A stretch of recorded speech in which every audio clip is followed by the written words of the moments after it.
Top 20 ECE Interview Questions and Answers. Welcome to this video on the Top 20 Electronics and Communication Engineering ECE Interview Questions and Answers.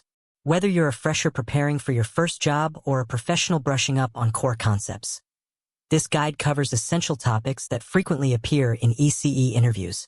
From basics like analog versus digital signals to advanced topics like modulation techniques and microcontroller architecture, we've got you covered. Make sure to watch till the end to strengthen your technical knowledge and boost your confidence for your next interview. 1.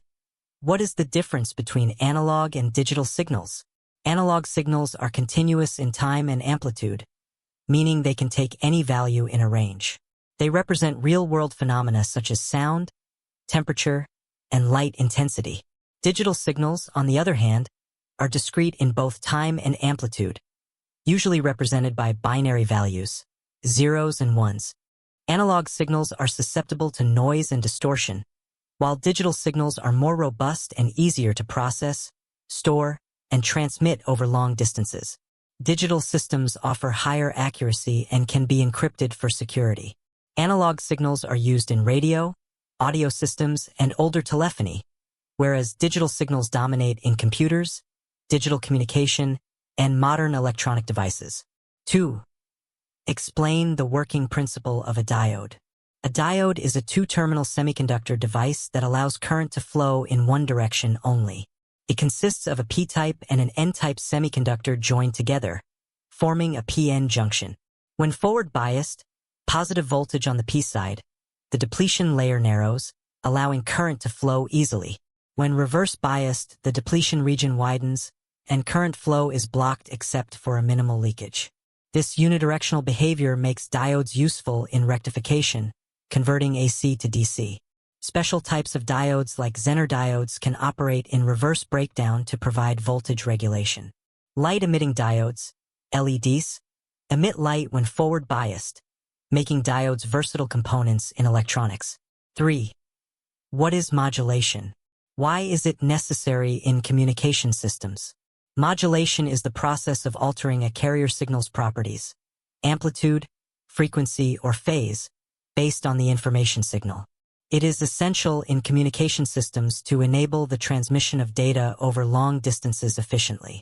Without modulation, signals like voice or video would face severe attenuation and distortion. Modulation allows frequency multiplexing, where multiple signals can be transmitted simultaneously over different carrier frequencies. It also improves signal strength, helps match the signal to the transmission medium, and reduces noise and interference. Common modulation techniques include amplitude modulation, AM, frequency modulation, FM, and phase modulation, PM. Digital systems use schemes like ASC, FSK, and QAM for efficient data transmission. 4. Differentiate between a microcontroller and a microprocessor. A microprocessor is a general-purpose CPU used primarily in computers, capable of performing high-speed mathematical and logical operations. It requires external components like memory, I/O ports, and timers to function fully. In contrast, a microcontroller is an integrated chip that includes a processor, memory, and peripherals all on a single chip. Microcontrollers are designed for specific control-oriented applications such as embedded systems, home appliances, automotive systems, and robotics. Microcontrollers consume less power, are cheaper, and are optimized for real-time tasks. Microprocessors are used where computational power is critical, while microcontrollers excel in managing tasks involving sensing, control, and actuation. 5. What is the function of a transistor in electronic circuits? A transistor is a three-terminal semiconductor device used for amplification and switching. It operates as an electronic switch or signal amplifier. In its common configuration, a small current or voltage at the base controls a much larger current flowing between the collector and emitter. This amplification property makes transistors essential in audio amplifiers, radio transmission, and analog signal processing. As switches, transistors are used in digital circuits such as logic gates, microprocessors, and memory devices. Transistors come in types like bipolar junction transistors, BJTs, and field effect transistors, FETs. Their small size, reliability, and speed have enabled the miniaturization and revolution of modern electronics. 6. Explain the concept of bandwidth and its significance. Bandwidth refers to the range of frequencies a system can transmit or process, measured in Hz/Hz. In communication systems, it defines the data-carrying capacity of a channel. A wider bandwidth allows higher data rates and better signal quality. For example, audio signals may require a bandwidth of 20 Hz to 20 kHz, while video or high-speed internet needs much more. In electronics, bandwidth also describes the frequency range over which an amplifier or filter operates efficiently. Insufficient bandwidth can lead to signal loss or distortion. Bandwidth is crucial in determining speed, efficiency, and clarity in both analog and digital systems, making it a vital design parameter in ECE. 7. What are the different types of filters used in signal processing? Filters are circuits or algorithms that remove unwanted components from signals. They are mainly classified based on frequency response into low-pass filters, allow low frequencies, block high. High-pass filters allow high frequencies, block low. Bandpass filters allow a specific range of frequencies. Bandstop or notch filters block a specific frequency band. Filters can be analog, using resistors, capacitors, inductors, or digital, implemented via software or DSP. Applications include noise reduction, audio processing, image enhancement, and RF systems. Filters are essential for ensuring signal integrity, improving system performance, and enabling communication over noisy or limited frequency environments. 8. What is the Nyquist theorem and how is it used in sampling? The Nyquist theorem, also known as the Nyquist-Shannon sampling theorem, states that to accurately reconstruct a continuous analog signal, it must be sampled at least twice the highest frequency present in the signal.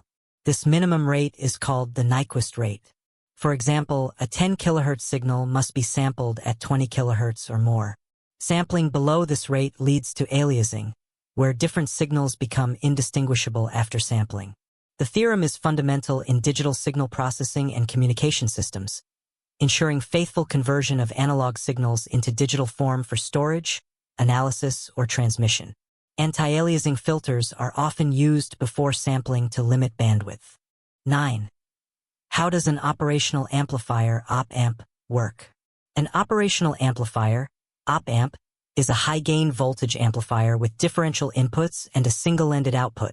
It amplifies the voltage difference between its non-inverting, plus, and inverting, minus, inputs. In ideal conditions, it has infinite input impedance, zero output impedance, and infinite gain. Op-amps are used in various configurations such as inverting, non-inverting, summing, differential, integrator, and differentiator amplifiers. They are integral to analog signal processing tasks like amplification, filtering, and waveform generation. Op-amps are found in audio equipment, instrumentation, and control systems. Their high precision, versatility, and ease of integration make them essential in modern electronic circuit design. 10. What is the difference between GSM and CDMA technologies? GSM, Global System for Mobile Communications, and CDMA, Code Division Multiple Access, are two cellular network technologies.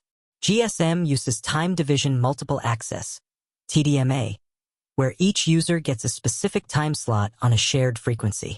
CDMA assigns a unique code to each user and spreads their data across the entire frequency spectrum, allowing multiple users to share the same frequency at the same time. GSM uses SIM cards, making device switching easier, while CDMA often ties the phone to the network. GSM is globally more popular, while CDMA offers better spectral efficiency and call quality in dense environments. Both have evolved into modern 3G, 4G, and 5G systems. 11. Describe the architecture of the 8051 microcontroller. The 8051 microcontroller is an 8-bit processor developed by Intel, widely used in embedded systems. Its architecture includes a central processing unit, CPU, 128 bytes of RAM, 4 kilobytes of ROM, two 16-bit timers/counters, 32 I/O pins divided into 4 ports, P0, P3, and a full duplex serial port. It features a program counter, PC, stack pointer, SP, and several special function registers, SFRs. The 8051 supports bit-level operations, making it ideal for control applications. It operates using a Harvard architecture, separate program and data memory. The simplicity, reliability, and low cost of the 8051 make it popular for consumer electronics, robotics, and automation projects requiring real-time control. 12. What is meant by signal-to-noise ratio, SNR? Signal-to-noise ratio, SNR, is a measure that compares the level of the desired signal to the level of background noise in a system. It is usually expressed in decibels, dB. A higher SNR indicates a clearer, more distinguishable signal, while a lower SNR implies more noise interference. Mathematically, SNR equals 10 times log _signal / noise, where P represents power. SNR is crucial in communication, audio processing, and imaging, as it directly affects performance and clarity. In digital systems, high SNR improves bit error rates, while in analog systems, it ensures better fidelity and output quality. Enhancing SNR often involves filtering, shielding, and signal conditioning techniques. 13. Explain the concept of feedback in control systems.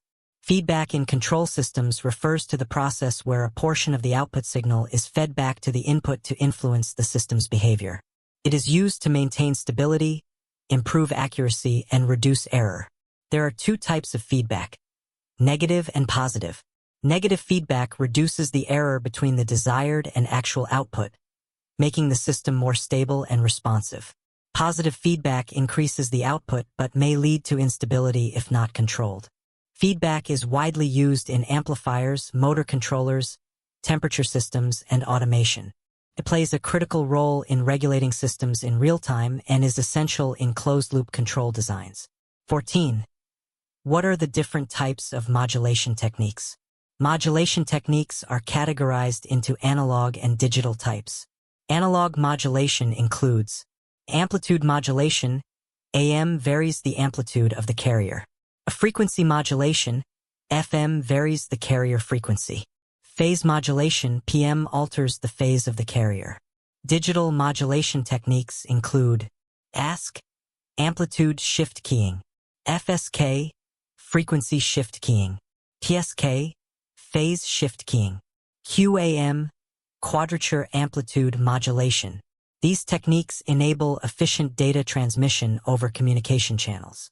Digital methods are more noise-resistant and are used in modern systems like Wi-Fi, cellular networks, and satellite communication. Modulation improves signal strength, allows multiplexing, and helps match the signal to the medium. 15. What is the use of a multiplexer and how does it work? A multiplexer, MUX, is a digital switch that selects one of many input signals and forwards the selected input to a single output line.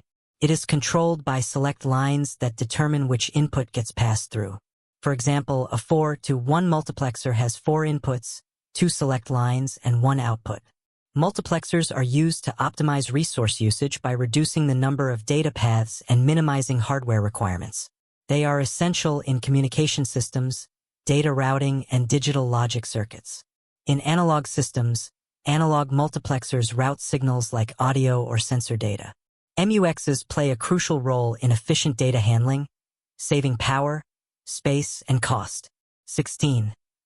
Define the working of an antenna. How does it radiate energy? An antenna is a transducer that converts electrical signals into electromagnetic waves for transmission and vice versa for reception. When a high-frequency current flows through an antenna, it creates time-varying electric and magnetic fields around it. These fields propagate as electromagnetic waves through space. During transmission, the antenna radiates energy into free space. During reception, it intercepts electromagnetic waves and converts them back into electrical signals. Antenna performance is measured by parameters like gain, directivity, radiation pattern, and efficiency. Types include dipole, monopole, Yagi-Uda, and parabolic antennas. Antennas are essential in wireless communication, broadcasting, radar, and satellite systems, acting as the interface between electronics and free space. 17. What is frequency division multiplexing, FDM? Frequency division multiplexing, FDM, is a technique used to transmit multiple signals simultaneously over a single communication channel by assigning each signal a different frequency band. Each user or data stream is modulated onto a separate carrier frequency, and all modulated signals are combined and sent together. A demultiplexer at the receiver separates the signals using bandpass filters. FDM is widely used in radio broadcasting, cable television, and telephone systems. It increases bandwidth utilization and allows concurrent communication. However, it requires precise filtering and guard bands to avoid signal overlap or interference. FDM is an analog multiplexing technique and is the basis for many modern communication systems. 18. Explain the terms latency and jitter in communication networks. Latency refers to the delay between when data is sent and when it is received. It is measured in milliseconds, ms, and includes transmission delay, propagation delay, and processing time. Low latency is critical for real-time applications like online gaming, video calls, and live streaming. Jitter is the variation in packet arrival times. Inconsistent delays can cause voice distortion or buffering in video streams. High jitter affects the quality of real-time communication. Both latency and jitter are important performance metrics in networks. They are minimized using quality of service, QoS mechanisms, buffer management, and optimized routing. Reducing them ensures smoother and more reliable digital communication. 19. What are logic gates? List basic logic gates with their functions. Logic gates are fundamental digital circuit elements that perform basic logical operations based on binary inputs, 0 or 1. They form the building blocks of digital systems like computers, microcontrollers, and processors. The basic logic gates are AND gate, output is high only when all inputs are high, or gate, output is high if any input is high. A NOT gate, inverter outputs the opposite of the input. Other common gates include a NAND, NOT and output is low only when all inputs are high. NOR, NOT or output is high only when all inputs are low. XOR, output is high when inputs are different. XNOR, output is high when inputs are the same. 20. What are the differences between TDM and FDM? TDM, time division multiplexing, and FDM, frequency division multiplexing, are techniques for transmitting multiple signals over a single channel. TDM divides time into slots, assigning each signal a specific time slot. Signals share the same frequency but transmit sequentially in time. A FDM allocates a unique frequency band to each signal, allowing simultaneous transmission. TDM is used in digital systems, for example, telephone networks, digital TV, while FDM is used in analog systems, for example, radio, cable TV. TDM is cost-effective and easier to implement in digital environments. FDM requires complex filtering and guard bands to prevent overlap. The choice depends on signal type, bandwidth availability, and system requirements. Thanks for watching the top 20 ECE interview questions and answers. We hope this helped you understand the key concepts and prepare effectively for your interview. If you found this video useful, don't forget to like, share, and subscribe for more engineering interview content. Have any questions or need answers on a specific topic? Drop a comment below. We're here to help. All the best for your interview. Go in with confidence and come out with success.